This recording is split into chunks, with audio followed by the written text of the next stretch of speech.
Hello বন্ধুরা, এগুলো কি বলো তো? এগুলো হচ্ছে আমার ভাইজির 9ই মে অন্নপ্রাশন।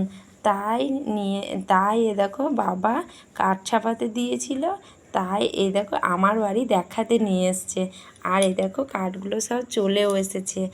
দেখো কেমন লাগছে, দেখো এই এই দেখো, দেখেছো? এই দেখো, এটাই হচ্ছে আমার ভাইজি। কি কিউট না ভাইজিটা?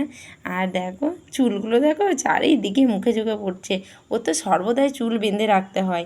তা এ দেখো ছবিটা কীরকম তুলেছে দেখো। আর এ দেখো আমার বাবা নিজের হাতে একটা বানিয়ে ছড়া লেগেছে। এই দেখো, দেখেছো ছড়াগুলো? ছড়াটা কি সুন্দর করে লিখেছে গো। আর এই দেখো এ কার্ডের মধ্যে ছাপিয়েও দিয়েছে। আর এই দেখো 9ই মে আমার সোনা সেদিন ভাত খাবে।